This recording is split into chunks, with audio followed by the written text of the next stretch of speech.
with respect to taxes, tariffs, and incentives. And I think it's a very important thing. And you'll be seeing this over the next, probably over the next 2 years, to be honest. But you're going to see a lot of it over the next couple of weeks. A lot of big ones are going to be announcing. And so while we're here, I guess we can take a couple of quick questions. Go ahead, please. Please. Mr. President, have you decided specifically what the auto tariff rate should be? Yeah, I probably will tell you that on April 2nd, but it'll be in the neighborhood of 25%. What about semiconductors and pharmaceuticals? It'll be 25% and higher, and it'll go very substantially higher over a course of a year.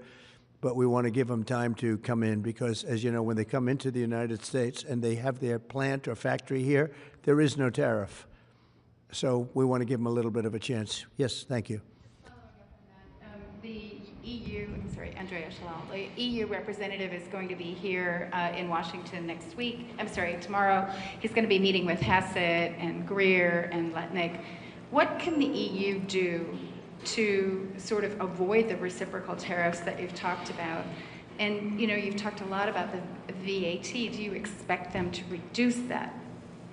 Well, they did already, as I understand it, reduce their car tariff all the way down to what we have. And a lot of that will take place, and I think some won't do it and some will do it. But the EU had a 10% tax on cars, and now they have a 2.5% tax, which is the exact same as us. So already we've saved a tremendous amount. That would be great. If everybody would do that, then we'd all be on the same playing field.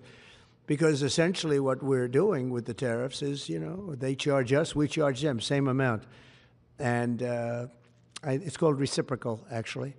And whatever they charge us, we're charging them. And so the EU is, you know, I appreciate that they did this, but, you know, the EU has been very unfair to us. We have a deficit of $350 billion. They don't take our cars. They don't take our farm products. They don't take almost anything. They take very little. And we're going to have to straighten that out. And we will. I have no doubt about it. Yeah, go ahead, please. Thank you, Mr. President. Could you tell us a little bit more about the Russia talks, your impression of how they went today, and if you're perhaps more confident or less confident of a deal after what happened today? Well, much more confident. They were very good. Russia wants to do something. They want to stop the savage barbarianism. I mean, what's going on over there? It's soldiers are being killed by the thousands on a weekly basis. It's ridiculous. And they're not American soldiers. They're Russian soldiers, and they're Ukrainian soldiers largely, although a lot of Koreans have been killed, as you know. Quite a bit of them have been killed. They came over to fight, and a large portion have been wiped out. But we want to end it. It's a senseless war. It should have never happened, would have never happened if I was president, and it's a shame to see it. And I see pictures that you don't see, but I see pictures of fields that look just horrible. It looks like Gettysburg. If you see the old pictures of Gettysburg, it's soldiers lying all over the field, body parts all over the field. They're all dead. And this is going on a daily basis. It's a horrible thing. Both Russia and Ukraine, they're losing thousands and thousands of soldiers, and a lot of people have been killed, too. I think that's one of the things that you'll see historically, and you'll see later on as it goes along. I think people are going to be surprised at how many people, not only soldiers, have been killed in Ukraine. A lot more people than you think. Yeah, please. President Trump, as part of a peace deal with Putin, would you be willing to consider removing all American troops from Europe? Well, nobody's asked me to do that, so I don't think we'd have to do that. I wouldn't want to do that. But that question's never really come up. Yeah. Please. Sir, do you support stationing European peacekeeping troops in Ukraine as part of this peace deal? If they want to do that, that's great. I'm all for it. If they want to do that, I think that'd be fine. Even if the Russians are... I mean, I know France has mentioned it. Others have mentioned it. UK has mentioned it. But, yeah, if we have a peace deal, I think having troops over there from the standpoint of Europe, we won't have to put any over there because, you know, we're very far away. But having troops over there would be fine. I would not object to it at all. We're talking about this now, peace. We have either a ceasefire or a peace itself, and we're looking to do both. We'd start off with the ceasefire, and if they want to do that. I know France was willing to do that, and I thought that was a beautiful gesture. Yeah, please. Do you have any message for Ukrainians who, after 3 years of fighting, might feel betrayed or disappointed at not having a seat at these initial talks in Saudi Arabia? Well, I think I'm really disappointed in what's happened. I've been watching this for 3 years. It's a war that would have never happened if I was president, and I've been watching these people being killed at levels that you've rarely seen, not even close, since the Second World War. And I'm very disappointed. I hear that, they're upset about not having a seat. Well, they've had a seat for 3 years and a long time before that. This could have been settled very easily. Just a half-baked negotiator could have settled this years ago without the loss of much land, very little land, without the loss of any lives, and without the loss of cities that are just laying on their sides. You have those magnificent golden domes that are shattered, will never be replaced. You can't replace them. 1,000-year-old domes that are so beautiful, you can't replace that. A whole civilization has changed because of what. So when they're worried about not being seated, you mean somebody that should have gone in and made a deal a long time ago? You could have made a deal. This is one that could have made a deal. There was no talk of this during the Trump administration. Putin would have never, ever done it. And by the way, we wouldn't have had October 7th, you know that. We wouldn't have had October 7th either in Israel, and we wouldn't have had that mess that's going on over there. It's like we have great fire people here. We're putting out fires. All over the world we're putting out fires. So that wouldn't have happened. And you know what else wouldn't have happened? Inflation. Because it was caused really by the cost of energy going through the roof because of their bad energy policies and also their spending, their terrible spending, wasteful spending on the Green New Scam. It's a scam. It's a whole big scam. Yeah, please. Yes, sir. I want to ask you a little closer to home. What would it take for you to reconsider the restrictions on the Associated Press? And secondly, some of your advisors are concerned with the Associated Press's style guide, using language and giving guidance to not use words like illegal immigrant or to use phrases like gender-affirming care. And they're concerned about that being an encroaching amount of liberalism in the way in which the press writes about things. Do you share those concerns? Well, I do think that some of the phrases that they want to use are ridiculous, and I think, frankly, they become obsolete, especially in the last 3 weeks, because many things have happened in the last 3 weeks. And I didn't know about that, but I would say that if they want to use certain phrases like that, and I guess some are okay, but many aren't, but the Associated Press just refuses to go with what the law is and what is taking place. It's called the Gulf of America now. It's not called the Gulf of Mexico any longer. I have the right to do it, just like we have the right to do Mount McKinley, and nobody's even challenging that. But only the essentially, it's primarily the Associated Press, and I don't know what they're doing, but I just say that we're going to keep them out until such time as they agree that it's the Gulf of America. We're very proud of this country, and we want it to be the Gulf of America. Now, the Associated Press, as you know, has been very, very wrong on the election, on Trump and the treatment of Trump, and other things having to do with Trump and Republicans and conservatives. And they're doing us no favors, and I guess I'm not doing them any favors. That's the way life works. But, thank you for the question. Who are you with? Very good question. Thank you. Yes. We're hearing that Russia wants to force Ukraine to hold new elections in order to sign any kind of a peace deal. Is that something that the U.S. would ever support?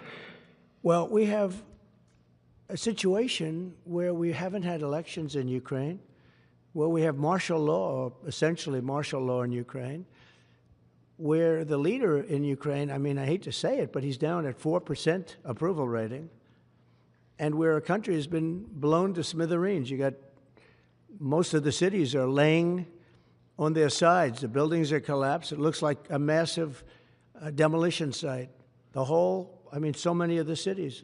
They haven't done it in Kiev because I guess they don't want to shoot too many rockets in there. They've done it 20%, but they haven't done it 100%. If they wanted to do it 100%, it would probably happen very quickly. But you have cities that are absolutely decimated. And yeah, I would say that, when they want a seat at the table, you could say the people wouldn't the people of Ukraine have to say, it's been a long time since we've had an election. That's not a Russia thing. That's something coming from me and coming from many other countries also. You know, Ukraine is being just wiped out. Look at what's happening to the cities. There are cities, there's not even a building standing. It's a massive, you talk about Gaza. I mean, it's literally, these cities look like Gaza. Actually, many have, percentage-wise, more buildings knocked down than in Gaza. So, you know, people are tired of it. People want to see something happen.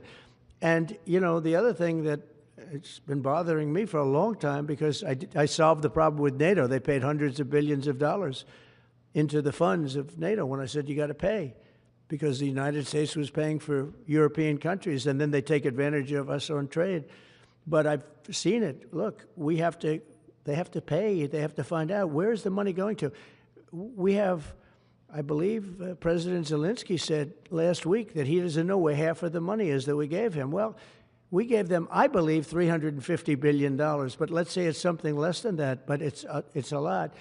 And we have to equalize with Europe, because Europe has given a very much smaller percentage than that. I think Europe has given $100 billion, and we've given, let's say, 300 plus, and it's more important for them than it is for us. We have an ocean in between, and they don't. But where is all the money that's been given? Where is it going? And I've never seen an accounting of it. We give hundreds of billions of dollars. I don't see any accounting. So I want to see peace. Look, you know why I want? Because I don't want all these people killed anymore. I'm looking at people that are being killed, and they're Russian and Ukrainian people, but they're people. Doesn't matter where they're from on the whole planet. And I think I have the power to end this war. And I think it's going very well. But today I heard, oh, well, we weren't invited. Well, you've been there for 3 years. You should have ended it 3 years. You should have never started it. You could have made a deal. I could have made a deal for Ukraine that would have given them almost all of the land, everything, almost all of the land, and no people would have been killed, and no city would have been demolished, and not one dome would have been knocked down. But they chose not to do it that way. And President Biden, in all fairness, he doesn't have a clue. What he was so bad for this. He was so bad, so pathetic. It's so sad. But with all of that being said, look, it is what it is. When I left, there was no chance that this could have happened. But it happened because we had incompetent leadership at many different levels. But when you see what's taken place in Ukraine with millions of people killed, including the soldiers, millions of people killed, a big percentage of their cities knocked down to the ground. I don't know how anybody even lives there. You know, when they say they took a poll and Zelensky's at 4%, who's living there? You know, I mean, it's hard to believe that people live there. Their cities are being knocked down, and this is something that would have never happened. And by the way, for 4 years, it didn't happen. It was never going to happen. Go ahead. One follow-up question. How would you counter the perception, because Russia's pushing for this, obviously, they don't really hold true elections, that would be a capitulation of some sort? How would you guard against potentially Russia installing a puppet government? And then finally, how would that new election have an impact on getting Zelensky to sign the rare earth minerals deal? Look, you have leadership, and I like him personally. He's fine. But I don't care about personally. I care about getting the job done. You have leadership now that's allowed a war to go on that should have never even happened, even without the United States. Look, we had a president who was grossly incompetent. He had no idea what he was doing. He said some very stupid things, like going in for portions and all of the things. He made a lot of bad statements, but he's grossly incompetent, and I think everyone knew that. This is something that should have never happened, would have never happened. And I used to discuss it with Putin. President Putin and I would talk about Ukraine. It was the apple of his eye, I will tell you that. But there was never a chance of him going in. And I told him, you better not go in. Don't go in. Don't go in. And he understood that. He understood it fully. But I'm only interested. I want to see if I can save maybe millions of lives. This could even end up in a World War III. I mean, to be honest with you, you've been hearing now Europe is saying, well, I think we're going to go in and we're going to go. All of a sudden, you're going to end up in World War III over something that should have never happened. And, you know, it's a very sad situation. Yeah, please. In a court filing, the White House said that Elon Musk is not a DOJ employee and has no authority to make decisions. Can you clarify for us today well, Elon what his Musk, exact role is there? Yeah. Elon is, to me, a patriot. So, you know, you could call him an employee, you could call him a consultant, you could call him whatever you want. but he's a patriot. I mean, look at the kind of things. I just said, just write it down, just in case that question got asked, right? And which I'm surprised it took so long, actually. But you know what? Ukraine's a bigger deal because people are dying by the thousands a week, thousands. But look at this, from 90 to 99, Social Security, 6,054,000 people. Well, that's okay, maybe that's possible. You know, 90 to 99, maybe it's possible. It's a lot of people, though, at that. But people that live to 100 to 109, 4,734,000. Wow, that's a lot. That means over 100 years old. They have 4 million people. I don't know too many. I know people that are doing great in their 90s, but not too many people over 100. But over 120, from 120 years old, people that are 120 years old up to 129, 3,472,000 people. Wow. You know that can't possibly be because the record is like, I think it's one person, a woman, lived to 127, but they have 3,472. Okay, but now we're going really in. People from 130 years old to 139-year-old, 3,936,000. Wow. I wonder if people are getting paid with all this. I mean, are these checks? And that's what we're checking right now. People from 140 years old to 149 years old, 3,542,000, 140 years old and beyond. Now we're really going because we're looking to break the record by 25 years. People from 150 years old to 159 years old, 1,345,000. These are in the, by the way, these are in the computer files. This is what they do well. They're super. I asked Elon, who are these Doge people? He said they're super brilliant computer people and they love the country. It's simple. Wait a minute. People from 160 years old to 169 years, 121,000. So 160-year-old people. 170 to 179,000, 6,087. But now, let's go into the real numbers. From 200 to 209 years old, 879 people. From 210 years old, I haven't met any of them. And if I did, I would bless them. I would worship the ground they walk on. 210 to 219 years, 866. From 220 years old to 229 years old, 1,039. And then you have two people. From 240 years old to 249 years old, one person. And there's one person that's 360 years old. That's just that. And then, where's the money being spent, right? Let's go into that for just a second. $520 million for a consultant on the environment. It's called Environmental, Social, and Governance. Investments in Africa and mobilize private sector resources. $520 million. Somebody got $520 million for an environmental, sounds like an environmental study. I've always been one that paid a lot of money for my environmental studies, but I paid like $50,000, not $520 million. $520 million for ESG. $25 million to promote biodiversity, conservation, and promote licit livelihoods by developing socially responsible behavior in the country of Colombia. Well, it's nice, $25 million to go into Colombia for something that nobody ever heard of. $40 million to improve the social and economic inclusion of sedentary migrants. $40 million. $42 million for Johns Hopkins, great place, to research and drive social and behavior change in Uganda. $42 million. What about us? What about social change in our country? $70 million for a center at Purdue to research university-sourced, evidence-based solutions to developmental challenges.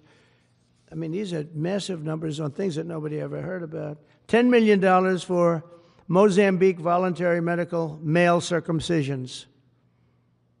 $10 million for circumcisions in another country. $9.7 million for UC Berkeley to develop a cohort of Cambodian youth with enterprise-driven skills. In other words, let's teach them something about enterprise. What about our people? Can't we teach them about enterprise? $2.3 million for strengthening independent voices in Cambodia. $32 million to the Prague Civil Society Center, which is a very liberal group of people. Wonder how much of that money came back to the people that approved it. $14 million for improving public procurement in Serbia. $486 million to the Consortium for Elections and Political Process Strengthening, including $22 million for inclusive and participatory political process in Moldova, and $21 million for voter turnout in India. Well, why are we giving $21 million to India? They got a lot of money. They're one of the highest taxing countries in the world in terms of us. We can hardly get in there because their tariffs are so high. I have a lot of respect for India. I have a lot of respect for the Prime Minister. He just left, as you know, 2 days ago. But we're giving $21 million for voter turnout. It's voter turnout in India. What about, like, voter turnout here? Oh, we've done that, I guess. We did $500 million, didn't we? It's called the lockboxes. $20 million for fiscal federalism in Nepal. Listen to these numbers. This is all fraud. $19 million for biodiversity conservation in Nepal. $1.5 million for voter confidence. We want to give them confidence in Liberia. $14 million for social cohesion in Mali. $2.5 million for inclusive democracies in South Africa. $47 million for improving learning outcomes in Asia.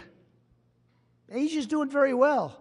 They're doing a lot better than we do in the schools, aren't they? $2 million to develop sustainable recycling models to increase socioeconomic cohesion among marginalized communities in Kosovo and Eskali and in Egypt. We're talking about hundreds of billions of dollars. I could, by the way, I could read this all day long. I could go on all day long, and you'll see hundreds of billions of dollars, and we're doing it.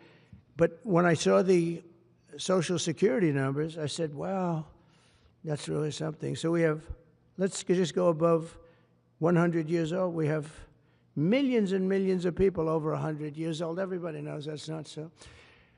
We have a very corrupt country, and it's a sad thing to say, but we're figuring it out. Now, the good thing about Social Security and what I read is if you take all of those numbers off, because they're obviously fraudulent or incompetent, but if you take all of those millions of people off Social Security, all of a sudden we have a very powerful Social Security with people that are 80 and 70 and 90, but not 200 years old. You know, so it's a very positive thing. How about over here? Yeah, please. Your reaction to Michelle King, the head, resigning after the DOJ? Who resigned? The head of Social Security. I don't know. I mean, I resigned or got fired. I think got fired. You know, when you fire somebody, they always resign, and then they say, we resigned. But when you have numbers like that, I think really it's got fired. They have to get fired. Who would keep them? How could you have numbers like this? Now, the big thing is, how many of these people got paid? Were they getting paid? Were they getting paid? How many of them were getting paid Social Security? Because if that's the case, it's a massive fraud. We'll have to call those great Palm Beach police into this situation, right? You guys would figure that out very quickly. But how many of them are being paid? I mean, maybe millions of them, but it's a total fraud. Also, a lot of illegal immigrants are in Social Security that shouldn't be there. Yeah, please, go ahead. Mr. President, there was a big wave of probationary federal workers who were fired over the weekend. Some of these workers focused on nuclear weapon security were immediately rehired. Do you have any concerns about how these terminations have No, played out? not at all. I think we have to just do what we have to do. It's, you know, you're going to, it's amazing what's been found right now. It's amazing. If we feel that in some cases they'll fire people and then they'll put some people back, not all of them, because a lot of people were let go. Don't forget, I got elected on the basis of making our government stronger and smaller. Because we have millions of people that obviously they're paying millions of people that shouldn't be paid. And that has also to do with workers. Yeah, please. No, go ahead. Actually, yes, New York Times. Mr. President, given your concerns about corruption, you said that if there were any conflicts of interest with Elon Musk, you wouldn't let him anywhere near it. That's right. Doge and SpaceX employees are now working directly at the Federal Aviation Administration and the Defense Department, agencies that have billions of dollars in contracts with Musk's companies or that directly regulate his companies. How is that not a conflict of interest? Well, I mean, I'm just hearing about it, and if there is, and he told me before I told him, but obviously I will not let there be any conflict of interest. He's done an amazing job. They've revealed, in fact, he's going to be on tonight, a big show called Sean Hannity at 9 o'clock, and he's on and I'm on, and we talk about a lot of different things. And any conflicts, I told Elon, any conflicts, you can't have anything to do with that. So anything to do with possibly even space, we won't let Elon partake in that. Yeah, please. On immigration, sir, you said you would be sending the worst of the worst to Guantanamo Bay. What we're finding out is that there are a lot of low-risk migrants who don't have a criminal background who are also being sent. Are you thinking about this differently now? No, they're going to be brought back to their countries. And with some persuasion, every one of those countries, everyone in the, as you know, every country is taking the people back. So some of them are going to be brought back to, many of them, any of them that are low risk, as you say, are going to be brought back to their countries. Yeah, go ahead, please. Can you give us a bit of an update on where you stand with Venezuela? It's oil. There's basically a monthly license that can soon extend. Well, you know, we had Venezuela on the run, and it looked like that was going to be very good. And when Biden came in, as he always does, he screws it up. And they started buying millions and millions and millions of dollars of oil, billions of dollars actually, of oil, and it gave them a new life, a new really lease on life. But we'll see. We had some pretty good discussions with a lot of people within our government, in the United States government, that are involved in that.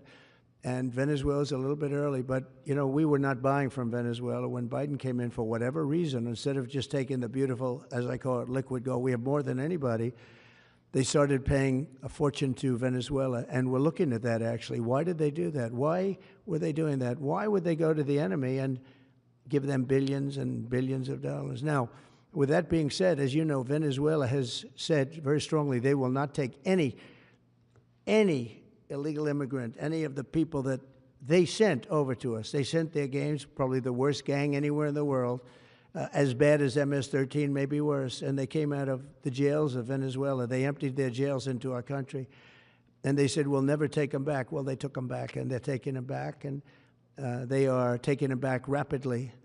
They were sending a lot of people to Venezuela. They said they wouldn't take them back, and they are taking back. But we're looking at Venezuela very seriously, and we're going to be able to. Don't forget, I've only been here for 3 weeks. Yeah, please. Just a little clarity on, are you inclined to continue to allow Venezuela, through, I think, Chevron and other oil companies, to export those petroleum products, or are you maybe not to pull back on Yeah, maybe not. We're looking at that now. I just got here. When I left, they weren't doing anything. They were ready to go. We give up. And then Biden came along and he gave them literally billions of dollars. I couldn't believe it, actually. And we have so much under our feet, liquid gold. We have so much, and it was pretty amazing. So we're looking at that whole situation, why he did it. All right, how about one more? Yeah, please. What can you tell us about the CIA drone flights over Mexico? Is this the next step in the war against the cartels? Well, we're going to see. Should they have authority to take lethal action? Mexico's allowed a tremendous number of people to go through their country into ours, and even people coming from Mexico, and illegals, totally illegal. They've allowed people to empty jails into Mexico and then let them come through with this totally ridiculous open border policy of the Biden administration. So millions of people have come in, and hundreds of thousands, and actually millions are criminals. They came in from jails all over the world that release them into Mexico, and they come into our country. And they also came in from Canada, by the way, large numbers through Canada. In fact, when we closed up the one border, they came in through the other border. So Canada is not an uninterested party. But I will say this. We're dealing with Mexico. I have a very good relationship with Mexico, but I think Mexico is largely run by the cartels, and that's a sad thing to say. And if they wanted help with that, we'd give them help. But Mexico, if you look at what's gone on with Mexico for years now, but now especially, it's run by the cartels. And they've allowed millions of people to come into our country from jails and prisons of other countries from all over the world, not just South America, Africa, Asia, all over. A lot from the Congo in Africa, a lot. They opened their jails. They came in through Mexico, and we have some of the worst criminals coming in from the Congo and other places. So it's not just South America, and it's not just Venezuela, but they opened their jails. And you know the crime rates in Venezuela and other places all over the world has gone way down. You know why? Because they've given us their prisoners, they've given us their drug lords and their gang members, and it's hard to believe that we accepted this. It's hard to believe that we allowed open borders, and we're taking in, hundreds of thousands and millions of people coming in from all over the world that are absolute stone-cold criminals. In fact, 11,088 murderers, and many of those people have murdered more than one person. Why are they giving us these people, and why are we taking these people under Biden? You had a border czar that never went to the border. Happened to be a vice president, never went to the border, never called the border people. I call them all the time. I speak to them all the time. But here's the good news. We have the most secure border we've ever had right now.